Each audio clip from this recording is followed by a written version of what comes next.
Commander Zethara stood at the edge of the observation deck, watching another star system die. The red glow from the viewing screen painted her blue skin in shades of blood. Her hands gripped the metal railing so tight that her knuckles had turned white. This was the fifth system lost this month. The Devourers were getting faster. Commander, the Council is ready for your report. The voice belonged to her aide, a young Zelani named Kolvan, whose scales still held the bright color of youth. Soon, Zethara thought, those scales would turn dull like her own. War did that to people. She turned away from the screen and walked through the corridors of Harmony Prime, the great space station that served as the heart of the Galactic Council. The walls were made of living crystal that pulsed with soft light. Beautiful artwork from dozens of worlds decorated the passages. It had taken 3,000 years to build this civilization. The Devourers had been destroying it for only 10. The council chamber was a vast dome filled with floating platforms. Representatives from 47 different species sat in their designated areas. Each species had their own shape and color, but today they all looked the same to Zethara. They all looked afraid. High Counselor Morden floated at the center of the chamber, his crystal body flickering with nervous energy. He had been leading the council for 200 years, but the Devourers had aged him more than all those centuries combined. Commander Zethara, his voice resonated through the chamber's speakers. Please give us your report on the Kethros system. She activated her datapad, and the chamber's central display lit up with tactical information. Red zones covered most of the galaxy map. Each red zone represented a dead system, consumed by the Devourers and converted into their biomechanical war machines. The Kethros system fell 3 days ago, she began, her voice steady despite the pain in her chest. We evacuated 2 billion civilians, but the Devourer bioships arrived before we could save the others. Total casualties are estimated at 18 billion souls. A sound like breaking glass filled the chamber. The Himari delegation was weeping, their crystalline tears falling like rain. Trade Minister Veltar stood on shaking legs. 18 billion, he whispered. How many more must die before we admit the truth? We cannot win this war. Our weapons barely scratch their ships. Our tactics fail against their hive mind. Every battle makes them stronger as they convert our dead into their soldiers. What do you suggest? Asked General Thexai of the Vorthak military. That we surrender? Let them consume the entire galaxy? I suggest we face reality, Veltar replied. We are scholars, traders, and artists. We built this civilization on peace and cooperation. The Devourers are pure violence given form. We were never meant to fight creatures like them. Zethara had heard this debate 100 times. Every species in the council had evolved past their violent stage millions of years ago. They had learned to solve problems with words instead of weapons. They had created paradise among the stars, but paradise had made them weak. The Devourers were different. They were everything the council species had evolved beyond. They felt no mercy, showed no honor, and knew only hunger. They consumed entire worlds and turned the dead into living weapons. Every victory made them stronger, while every defeat made the council weaker. We have tried everything, continued Veltar. Our best generals, our most advanced weapons, even our artificial intelligence networks. Nothing works against them. They adapt to every strategy. They convert every advantage we gain. There must be something, said High Counselor Morden. Some weapon we have not tried. Some tactic we have not considered.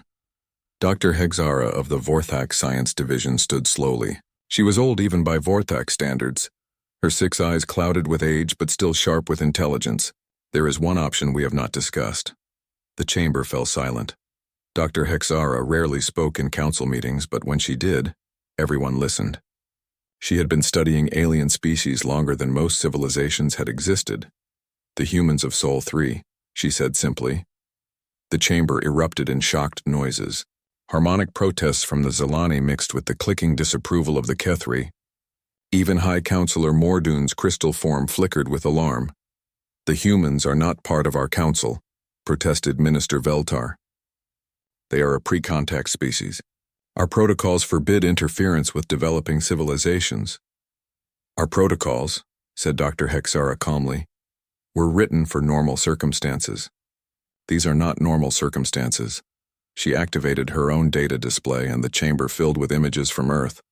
cities filled with millions of beings packed together in concrete towers, fast machines that tore resources from the ground, weapons capable of destroying their entire world several times over.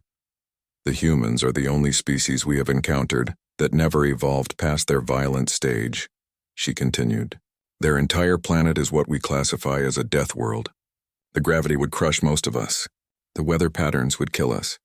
The native life forms are all designed to eat each other. More images flashed across the screen. Humans running great distances for recreation. Humans hitting each other with gloved hands while crowds cheered. Humans throwing themselves out of flying vehicles with only cloth to break their fall. They fight constantly, Dr. Hexara explained, not just against other species, but against each other, against their environment, against their own limitations. Their entertainment consists of simulated combat. Their literature glorifies warfare. They voluntarily subject themselves to physical trauma and call it exercise. Commander Zathara found herself leaning forward. She had read the classified reports on humanity. They were terrifying and fascinating at the same time. But most importantly, Dr. Hexara continued, they have something we lost millions of years ago. They understand violence on a level we cannot comprehend. Every human child learns to fight before they learn to walk properly. Every human adult carries weapons or knows how to make them. Their entire species is built for war. That is exactly why we cannot contact them, said Veltar. They would probably try to conquer us. Perhaps, agreed Dr. Hexara. But right now we need conquerors. We need creatures that understand how to fight monsters. We need a species that never learned that violence is wrong. High Counselor Morden was quiet for a long moment. His crystal form had stopped flickering and now pulsed with steady, sad light. Show us more about their capabilities, he said finally. The display changed to show human military forces, soldiers in powered armor moving through hostile environments, vehicles designed to carry weapons across any terrain, spacecraft built like flying fortresses covered in armor and bristling with guns. Their military doctrine is based on overwhelming force, Dr. Hexara explained. They do not fight to capture or convert. They fight to destroy completely. They have developed weapons that can sterilize entire continents. They have tactics designed to break enemy morale through fear. They sound like the Devourers, whispered someone from the Himari delegation. No, said Commander Zathara, speaking for the first time since her report. The Devourers consume because it is their nature. Humans choose to fight. That choice makes all the difference. She had studied the human military files until she could recite them from memory. Their wars were brutal beyond council comprehension, but they were also fought for reasons. Humans fought to protect their families, their ideas, their way of life. The Devourers fought only to feed. The question, said High Counselor Morden, is whether they would choose to fight for us. Dr. Hexara smiled, an expression that looked strange on her ancient face. According to our psychological profiles, humans have a strong protective instinct toward what they call underdogs. They prefer to fight against superior odds. They consider hopeless causes worthy of their greatest efforts. And our cause is certainly hopeless, muttered General Thexai. Exactly, said Dr. Hexara. If we explain our situation correctly, they might see us as something worth protecting. Something worth fighting for. The chamber fell silent again. Outside the viewing port, stars twinkled peacefully, but everyone knew that peace was an illusion. Somewhere in the darkness, the Devourers were consuming another world, growing stronger with each victory. We are asking them to fight a war we cannot win, said Veltar quietly. That seems cruel. Crueler than letting the galaxy die? Asked Zathara. At least this way someone fights back. High Counselor Morden began the voting procedure. One by one, each delegation cast their decision. The vote was close, closer than any in council history. Some species voted from hope, others from desperation. A few voted simply because any action was better than waiting to die. When the count finished, the measure passed by a single vote. Very well, said High Counselor Mordoon, his voice heavy with the weight of history. We will contact the humans of Sol 3. We will ask them to save a galaxy that has forgotten how to save itself. Commander Zathara felt something she had not felt in years. It might have been hope or it might have been terror. With humans, she was learning, those feelings were often the same thing. General Patricia Knox stared at the alien message displayed on the main screen of the Cheyenne Mountain Command Center. The words had been running through translation programs for 6 hours, but their meaning was crystal clear. Humanity had just received its first official contact from an alien civilization, and they were asking for help in a war. "Ma'am, we have confirmation from NORAD, NASA, and the ESA," reported Colonel Frank Davis, his voice tight with controlled excitement. "The transmission is definitely extraterrestrial in origin. The mathematical proofs they included check out. This is real." Knox nodded slowly, her weathered hands clasped behind her back. She had spent 30 years in the military, fighting in conflicts across 3 continents. She thought she had seen everything war could offer. She was wrong. "What's our assessment of their situation?" she asked. Dr. Benjamin Carter stepped forward, clutching a tablet filled with translated data. He was the head of the newly formed Xenobiological Analysis Division, a job title that had not existed 24 hours ago. "It's bad, General. Really bad. According to their data, they're facing complete extinction. This enemy they call the Devourers has consumed roughly 60% of their galaxy. They estimate they have maybe 2 years before total defeat." Knox studied the tactical displays that Carter had prepared. Red zones spread across a map of the Milky Way like a cancer. Each red zone represented entire star systems that had been consumed and converted into enemy territory. "Tell me about these Devourers," she said. "They're unlike anything in our theoretical models." Carter replied, pulling up images that made several officers step back from their screens. "They appear to be a collective intelligence that consumes organic matter and converts it into biomechanical constructs. They don't just kill their enemies, General. They turn them into more soldiers for their army." The images showed creatures that looked like nightmares made real, ships that pulsed with organic tissue wrapped around metal frameworks, soldiers that had once been other species, now twisted into horrible new forms with mechanical limbs and glowing eyes. "Jesus Christ," whispered Lieutenant Colonel Sarah Barnes. "They're turning entire civilizations into zombies." "Worse than zombies," Carter corrected. "Zombies are mindless. These converted beings retain their intelligence and skills, but they're completely loyal to the Devourer Collective. Every doctor they convert becomes a better medic for their forces. Every engineer becomes a better builder. Every soldier becomes a better warrior." Knox felt a familiar cold sensation in her stomach. It was the same feeling she had gotten before every major battle of her career. The feeling that told her she was about to ask people to do something that would probably kill them. "What about our potential allies? This Galactic Council?" Carter's expression grew uncomfortable.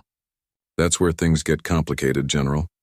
These species are all what we might call post-violent civilizations. They evolved beyond warfare millions of years ago. Their military forces are designed for precision strikes with minimal casualties. Their soldiers receive psychological counseling after every combat engagement. You're telling me they're pacifists? Not exactly pacifists, but close. They fight when necessary, but they've forgotten how to fight dirty. They follow rules of engagement that would get our forces slaughtered in minutes. They try to minimize civilian casualties even when fighting an enemy that converts civilians into weapons." Knox walked to the main display and studied the star charts. The scope of the conflict was beyond anything humanity had ever imagined. Entire regions of space had been consumed by an enemy that grew stronger with every victory. "Sir," interrupted communications specialist Tony Miller, "we're receiving another transmission from the aliens. They're asking for our response to their request for aid." "Tell them we need 24 hours to consult with our governments," Knox replied. "Standard diplomatic protocol." But even as she said the words, Knox knew the decision had already been made. Not by politicians or diplomats, but by something deeper in human nature. Someone was asking for help against impossible odds, and that was exactly the kind of fight humans understood. Within 6 hours, every major government on Earth had been briefed on the situation. The debates in capitals around the world were fierce but brief. The conclusion was always the same. Humanity would answer the call. President Jennifer Walsh addressed the emergency joint session of Congress with words that would be remembered for centuries. "We stand at a crossroads of history. For the first time, our species has the opportunity to fight not for territory or resources or ideology, but for the simple right of intelligent life to exist in this universe. We will not turn away from this responsibility." The vote was unanimous. General Knox found herself in command of Operation Hellhound, the largest military mobilization in human history. Every branch of service contributed their best personnel and equipment. The mission parameters were simple and terrifying. Travel to an alien galaxy and fight a war against creatures that had never lost a battle. Dr. Carter worked around the clock with international teams of scientists to understand the alien technology that would make the journey possible. The Galactic Council had provided complete specifications for faster-than-light travel, energy weapons, and defensive systems. It was like being handed the blueprints for magic. "The physics are sound," he reported to Knox during one of their daily briefings. "Their faster-than-light drives work by folding space rather than exceeding light speed. It's actually more efficient than our theoretical models predicted. We can have a fleet ready in 72 hours. "What about weapons?" asked Admiral Ruth Henderson, the naval officer in charge of space operations. "Will our current arsenal be effective against these devourers?" "Unknown," Carter admitted. "The alien weapons are more precise than ours, but they're designed to disable rather than destroy. Our weapons are less accurate, but they're built to cause maximum damage. It might actually work in our favor." Knox reviewed the personnel files for the mission. Volunteers had flooded in from every military unit on Earth. Special forces operators, combat veterans, engineers who had worked in war zones, medics who had served in the worst conflicts humanity had to offer. They all understood the risks and they all wanted to go, but it was the psychological profiles that interested Knox the most. Every volunteer had been tested by military psychiatrists, and the results were consistent. These were people who functioned best under extreme stress, people who could make life or death decisions in seconds, people who could kill when necessary and sleep soundly afterward. The Galactic Council had asked for help. They were about to discover what kind of help humanity was capable of providing. The UES Retribution launched from Earth orbit 71 hours after first contact. It was humanity's first faster-than-light capable warship, built around a framework of alien technology and human engineering principles. Where the alien designs favored elegant curves and efficient systems, human modifications added armor plating, redundant weapon systems, and enough ammunition to fight a running battle across half the galaxy. Captain Jake Morrison stood on the bridge of the Retribution as Earth fell behind them. He was a veteran of conflicts in Afghanistan, Syria, and the South China Sea. His service record included commendations for valor and several classified operations that would never be discussed in public. "All stations report ready for jump to hyperspace," announced his executive officer, Commander Lisa Wang. She had served in the Pacific Fleet for 15 years and had been Morrison's first choice for second-in-command.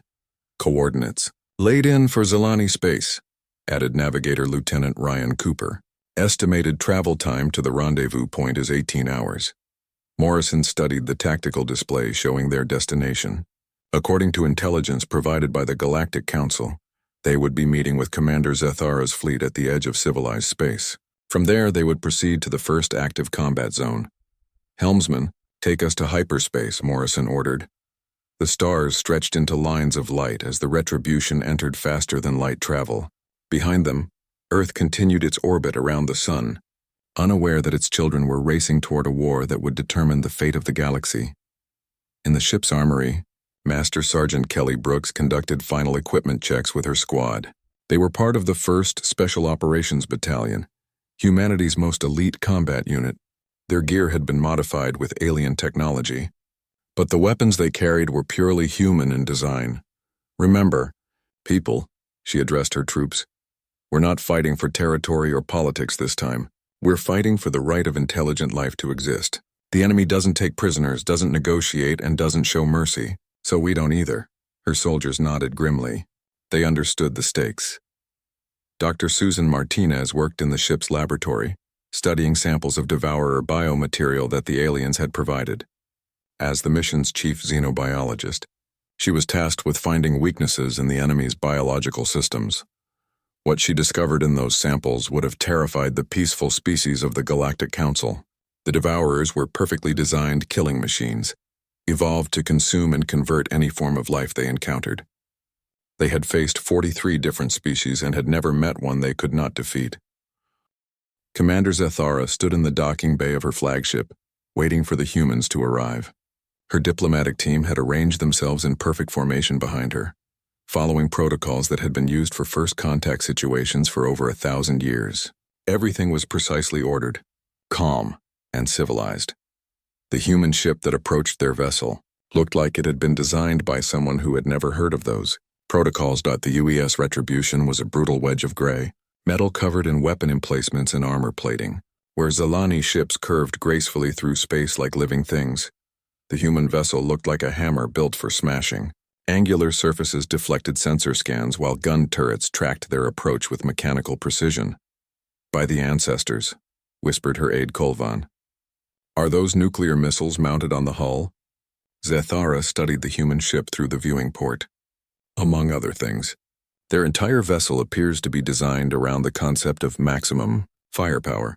The docking procedure took longer than expected because the human ship's airlocks were not designed for Council standard connections. Human engineers had to modify their systems on the spot, working with tools that looked more like weapons than scientific instruments. When the airlock finally opened, Zethara got her first look at the species the Council was depending on to save them. Captain Jake Morrison stepped through the airlock, and Zethara immediately understood why the Galactic Council had classified humans as a dangerous species.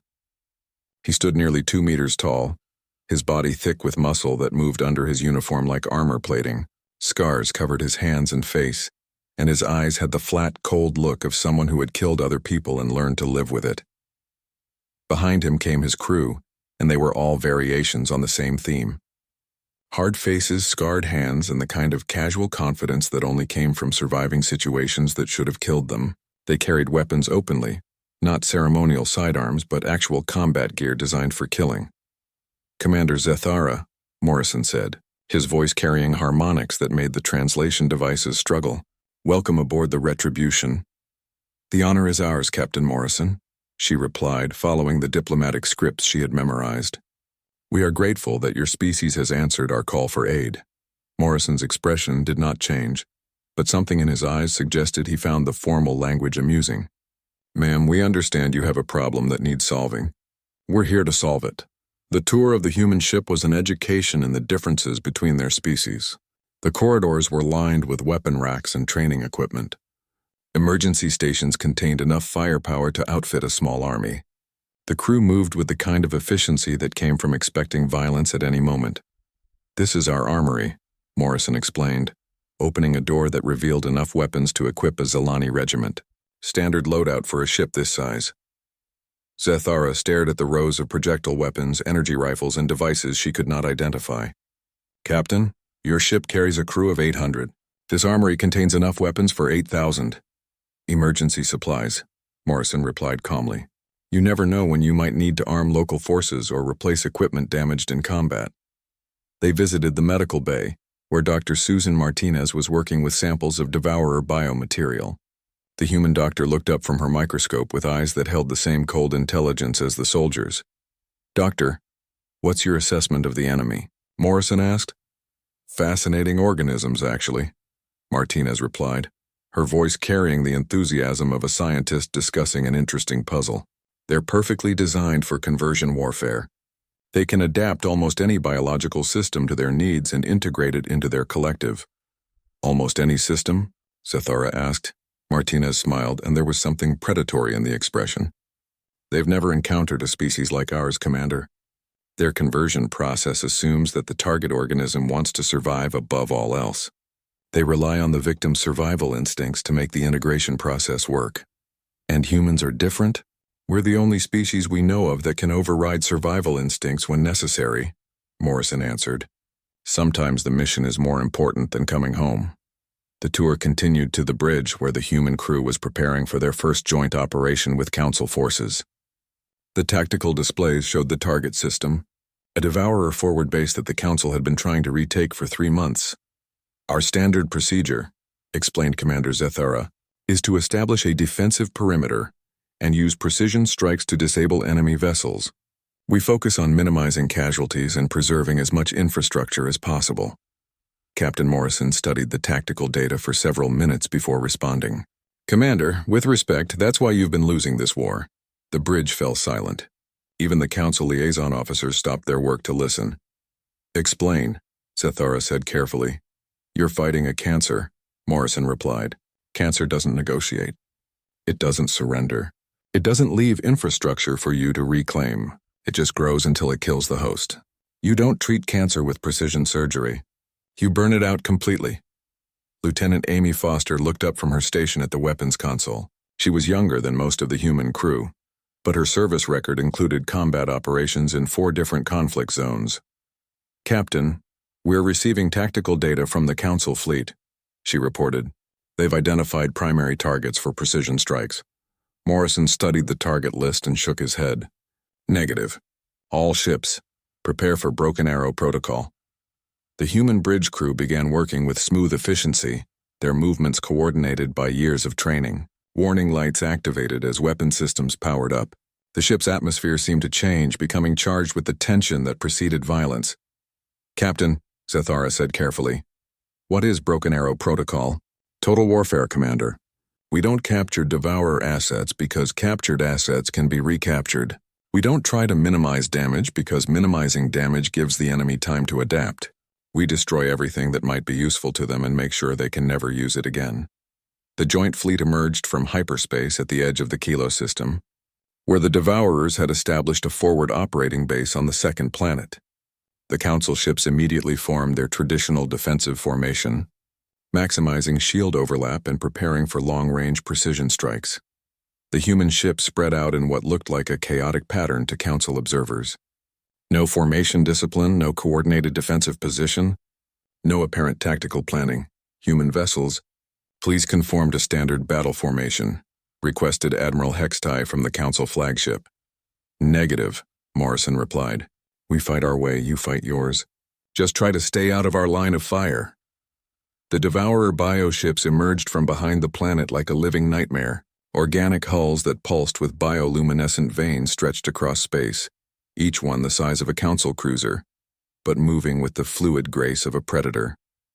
Weapon pods that resembled giant mouths opened along their flanks, revealing rows of projectile launchers that looked like teeth. "Council fleet, you are cleared to engage," Admiral Hextai announced. "Remember, precision strikes only. Minimize collateral damage to planetary infrastructure." The Council ships opened fire with elegant energy beams that struck specific targets on the Devourer vessels. Clean, precise shots designed to disable systems rather than destroy them completely. The kind of civilized warfare that had worked against civilized enemies for millions of years. The Devourers adapted within minutes, their bioships growing new armor plating to deflect the energy weapons. Conversion pods launched from their hulls, seeking to capture Council vessels and convert their crews into Devourer soldiers. "Human fleet," Morrison announced over the comm system. "Execute Broken Arrow protocol. Weapons free. Burn everything." The human ships suddenly accelerated directly toward the enemy formation, their engines glowing white-hot as they pushed past safe operational limits. Instead of elegant energy beams, they fired streams of kinetic projectiles designed to tear apart whatever they hit. Nuclear warheads launched in spreads that would have horrified Council tacticians. Aboard the Zalani flagship, Zathara watched in fascination and terror as the human vessels tore into the Devourer formation like pack hunters attacking prey. They used ramming attacks when their weapons ran low. They detonated damaged ships rather than let them be captured. They fired continuously until their weapon barrels glowed red with heat. "By the ancestors," whispered her tactical officer, "they fight like the Devourers do, with complete disregard for their own survival." But the humans had something the Devourers lacked. They had creativity born from millions of years of fighting each other, fighting their environment and fighting anything that threatened their survival. When conventional weapons failed, human ships launched boarding pods directly into the organic hulls of Devourer vessels. Master Sergeant Kelly Brooks led her squad through the pulsing corridors of a Devourer bioship. The walls around them were alive, covered in organic tissue that tried to grab their equipment with grasping tendrils. The Devourer hive mind felt something it had never experienced in its million-year existence. Fear. The concept was so alien to the collective consciousness that it took several days to identify the sensation spreading through their bioneural networks. For the first time since they had begun consuming the galaxy, the Devourers had encountered a species they could not understand, could not predict, and could not convert. Deep within the primary hive ship, the collective's greatest minds focused on the human problem. Thousands of converted species provided their expertise, but none could explain how the humans functioned Their psychological patterns made no sense to creatures that had evolved for cooperation and shared consciousness. Analyze the captured data, the hive mind commanded, through its biomechanical interface networks. How do they coordinate without telepathic links? How do they function with such violent mental patterns? The response came from what had once been a brilliant Vorthak scientist, now converted into a devourer research unit. The humans appear to use primitive audio communication and individual decision-making processes. Each unit operates independently while following broad strategic objectives. Impossible, replied the collective. No species can achieve complex coordination without shared consciousness. Show us the combat recordings again. The hive mind reviewed the battle data from Kilos, trying to understand human tactics. What they saw defied everything they knew about warfare. Human units made independent decisions in real time, adapting to changing situations without central control. They sacrificed themselves for strategic advantage. They chose destruction over capture. Most disturbing of all, they seemed to enjoy the violence. These creatures fight with emotional responses, analyzed a converted Himari psychologist. They experience pleasure from combat success and anger from tactical setbacks. Their entire species appears to be mentally unstable by civilized standards. The hive mind processed this information through millions of neural pathways. Every previous species they had encountered was rational, logical, and predictable. The devourers had developed conversion techniques that used those qualities against their enemies. But humans were something different. Initiate psychological warfare protocols, the collective decided. Show them the futility of resistance. Display our power and the inevitable spread of our influence. All species surrender when they understand the scope of our capabilities. Across the galaxy, devourer bioships began broadcasting to human vessels. The messages contained images of consumed worlds, converted populations, and the vast fleets that had never known defeat. They showed the mathematical certainty of devourer victory and the hopelessness of continued resistance. The human response arrived 12 hours later. Sergeant Kelly Brooks sat in the ruins of a devourer biolaboratory she had just destroyed, speaking directly to a captured communication array. Her armor was scorched from enemy weapons and covered with alien biofluid, but her voice was steady and calm. "You want to show us horror?" she said, looking directly into the camera. "We were born in it. Our entire species evolved fighting monsters in the dark, and we made them afraid of us instead. Every nightmare you can show us we've already lived through and turned into entertainment." Behind her, explosions lit up the laboratory as her demolition charges destroyed irreplaceable devourer research equipment. "You think you're the monster in this story? You're wrong. We're the monster. We're the thing that goes bump in the night and makes other monsters check under their beds before they sleep." The broadcast ended with Brooks activating the facility's bioreactor overload, taking out 3 devourer capital ships in the resulting explosion. The hive mind recoiled from the humans' words, but not because of their content. It was the emotional undertones that disturbed the collective consciousness. The human female had not been boasting or trying to intimidate them. She had been stating facts about her species with the same calm certainty that other beings might use to discuss the weather. Escalate to planet killer protocols, the hive mind decided. Deploy the deep space bioships. Show them that resistance only increases the scope of destruction. The devourer deep space vessels were the size of moons, covered in conversion pods that could transform entire planetary populations in hours. They had been held in reserve for the final stages of galactic conquest, but the human problem required immediate action. When the first planet killer emerged from hyperspace at the edge of human-held territory, Captain Morrison was waiting for it. The UES Vengeance had been upgraded with captured devourer biotechnology, but it was still dwarfed by the massive enemy vessel. The planet killer's biomass could have contained 100 human ships, and its conversion arrays could process the population of an entire world. "All ships, prepare for David Protocol," Morrison announced to his fleet. "Remember, it only takes 1 stone to bring down a giant." The human response was typically insane by galactic standards. Instead of retreating from the overwhelming enemy force, the human fleet scattered into individual units and began high-speed attack runs directly at the planet killers' most heavily defended areas. Lieutenant Amy Foster piloted her fighter directly into the mouth of a conversion pod, riding a fusion bomb like a guided missile. Her final transmission was a rebel yell that echoed across the communication channels as her ship disappeared in a ball of nuclear fire. Colonel Robert Hayes led his Marines in a boarding action against impossible odds, using captured Devourer biomass as improvised weapons against their own forces. When his ammunition ran out, he activated a dead man switch that turned his entire squad into human-shaped bombs.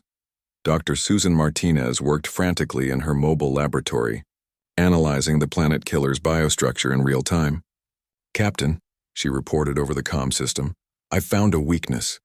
The conversion pods share a common neural network. If we can introduce a virus into one pod, it should spread to the entire vessel." "What kind of virus?" Morrison asked, even as his ship shook under enemy fire.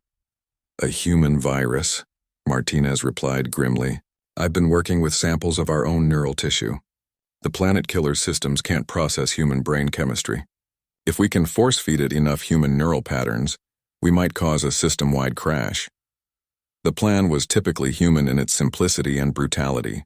Volunteer pilots loaded with neural interface devices flew their ships directly into conversion pods, allowing themselves to be partially processed by the enemy systems before detonating their neural implants.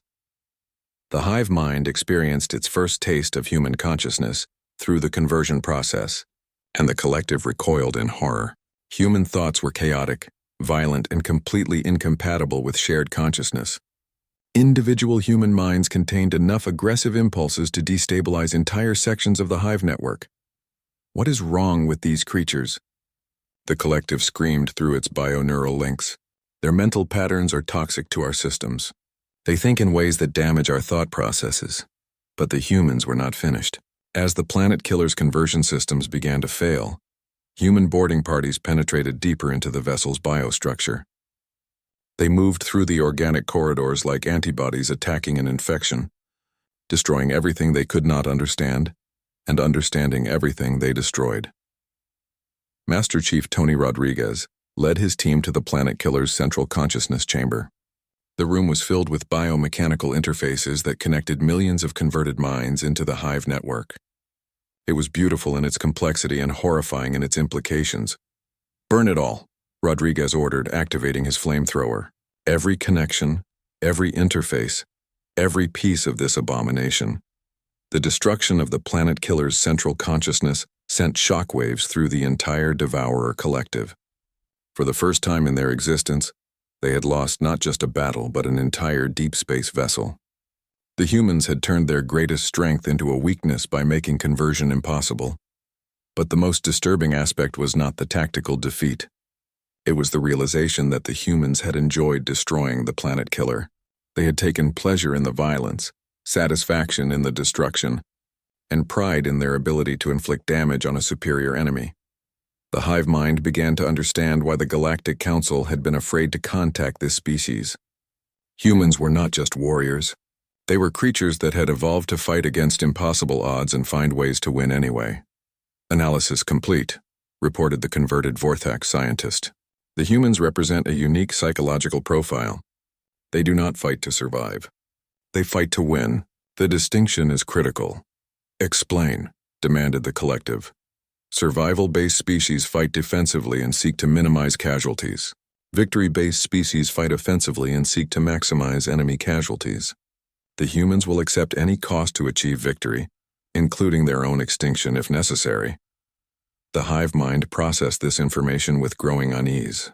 They had consumed species that fought bravely, species that fought intelligently, and species that fought with advanced technology. But they had never encountered a species that fought with the assumption that death was an acceptable price for victory.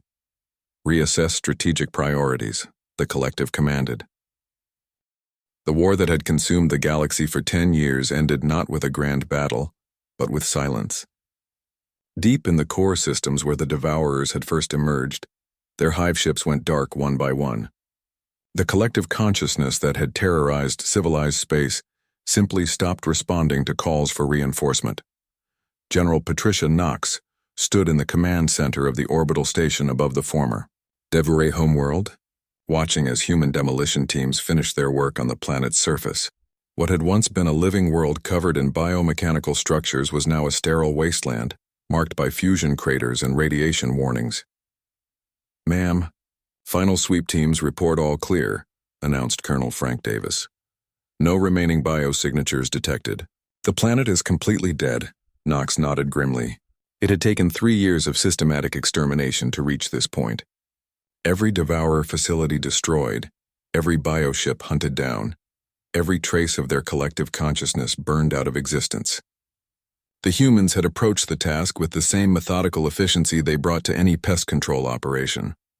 "What's our casualty count?" she asked. 47%, Davis replied. "Higher than we projected, but within acceptable parameters for total warfare operations. Nearly half of the human forces that had answered the galaxy's call for help would never return home. In any previous war, such losses would have been considered catastrophic. But this had not been a war for territory or resources. This had been a war for the right of intelligent life to exist in the universe." Commander Zethara approached the observation window, her blue skin now scarred from 3 years of combat operations. She had learned to fight like a human, think like a human, and accept casualties like a human. The transformation had been necessary for survival, but it had changed her in ways she was still discovering. "General Knox," she said, "the Council has asked me to express our gratitude for humanity's sacrifice. Without your intervention, our entire civilization would have been consumed." Knox studied the tactical displays showing the galaxy-wide cleanup operations. Human-led task forces were hunting down the last scattered Devourer remnants while Council engineering teams began the long process of rebuilding destroyed systems. "Commander, we didn't do this for gratitude. We did it because it needed doing." That simple statement captured something fundamental about humanity that the other species were still learning to understand. Humans did not measure the value of actions by their rewards. They measured them by their necessity. Dr. Benjamin Carter finished his final report on Devourer biology from his laboratory aboard the orbital station. After 3 years of study, he had concluded that the collective species was completely extinct. Their reliance on shared consciousness meant that destroying their central hive minds had been sufficient to eliminate the entire species. "General," he reported, "biological analysis confirms 0 surviving Devourer organisms. Their conversion technology has been completely destroyed, and their bioships have reverted to inert organic matter. The threat is eliminated." But Carter's report contained a warning that troubled the human command staff. The Devourers had been perfectly adapted for consuming civilized species. Their failure against humanity raised uncomfortable questions about what that said about human civilization. "Sir," Carter continued, "I need to note something in my report. The Devourers failed against us not because we were stronger or smarter, but because we were more like them than any other species they had encountered." Knox raised an eyebrow. "Explain." "They were a species that had evolved for pure aggression and consumption. We're a species that evolved for pure survival and competition. In a way, we outmonstered the monsters." The observation was accurate but unsettling. Humanity had saved the galaxy by being more brutal, more ruthless, and more willing to accept total destruction than their enemies. They had won by embracing the very qualities that made other species afraid of them. Captain Jake Morrison stood in the ruins of what had been the Devourer's primary research facility, where scientists from across the galaxy were cataloging captured technology. Most of it would be destroyed rather than studied, following human doctrine that some knowledge was too dangerous to preserve. Captain approached Dr. Susan Martinez, carrying a data pad filled with analysis results. "I've completed the psychological assessment you requested. The Council species are adapting to human military doctrine faster than we anticipated." Morrison reviewed the data showing how their alien allies had changed during the war. The peaceful Zelani had developed assault tactics that impressed human Marines. The scholarly Vorthak had created weapons that made human engineers nervous. The trade-focused Himari had learned to use economic warfare with devastating efficiency. "Are we creating a problem for the future?" Morrison asked. "Maybe," Martinez admitted. "We've taught an entire galaxy how to wage total war. That knowledge doesn't disappear when the immediate threat is gone." The concern was valid. Humanity had shared their most effective military techniques with species that had previously known only limited warfare. They had converted pacifists into warriors and scholars into soldiers. The long-term consequences were impossible to predict. Master Sergeant Kelly Brooks led the final sweep through the Devourer command complex, her squad moving with the casual efficiency of experienced exterminators. They had spent 3 years perfecting the art of hunting down and destroying every trace of the enemy collective. Area secure, she reported over the comm system. No remaining biosignatures. All conversion equipment destroyed. The facility is clean. Brooks had volunteered for the most dangerous assignments throughout the war, leading boarding actions against bioships and ground assaults on conversion facilities. She had survived by being more aggressive, more creative, and more willing to take risks than anything the Devourers could throw at her. Her final report would note that humanity had lost 47% of its forces, but they had achieved 100% mission success. Every Devourer facility destroyed, every bioship eliminated, every trace of the collective consciousness erased from existence. The Galactic Council convened an emergency session aboard a new Harmony Prime station, built to replace the original that had been destroyed in a Devourer raid. The representatives from 47 species gathered to address the question that had haunted them since the war's end: what to do about their human allies. High Counselor Moradun addressed the assembly with words that would reshape galactic politics for centuries to come. We stand at a crossroads. The species that saved us from extinction represents a fundamental change in our understanding of civilization. We must decide whether to embrace that change or fear it. The debate that followed revealed deep divisions among the Council species. Some argued that humanity should be integrated fully into galactic society, their knowledge and experience used to strengthen everyone. Others worried that human influence would corrupt the peaceful civilization they had spent millions of years building. Trade Minister Veltar, now scarred from combat operations he never expected to survive, made the argument that would sway the final vote. The humans did not ask to change us. We asked them to save us. The price of salvation was learning that sometimes peace requires the willingness to fight for it. The final resolution was unprecedented in Council history. Humanity would be granted full membership in the Galactic Council, but with a unique role. They would serve as the galaxy's defenders, maintaining military bases throughout Council space and training other species in the arts of war. In return, the Council would share all their scientific and technological knowledge with Earth, accelerating human development by thousands of years. It was a partnership born of necessity but built on mutual respect. Ambassador Patricia Cole addressed the Council from Earth's new embassy on Harmony Prime. Behind her, the flags of every human nation fluttered in the artificial atmosphere, representing a species that had finally found its place among the stars. We accept the Council's offer, she announced, but we want everyone to understand what they're asking for.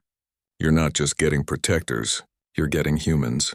We'll defend your peace, but we'll do it our way.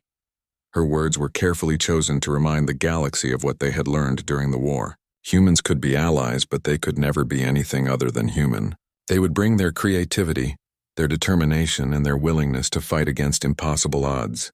But they would also bring their violence, their competitiveness, and their refusal to accept defeat. The Council voted to accept humanity's terms by an overwhelming margin. They had learned during the Devourer War that Paradise needed guardians, and guardians could not be peaceful. General Knox returned to Earth as a hero, but her private reports to the government contained warnings about the future. Humanity had saved the galaxy, but they had also changed it forever. The peaceful species of the Council were learning to think like warriors, and warriors did not always stay peaceful. In the deepest archives of the rebuilt Harmony Prime, xenobiologists filed their final report on the Devourer War. The document was classified at the highest levels, available only to species leaders and senior military commanders.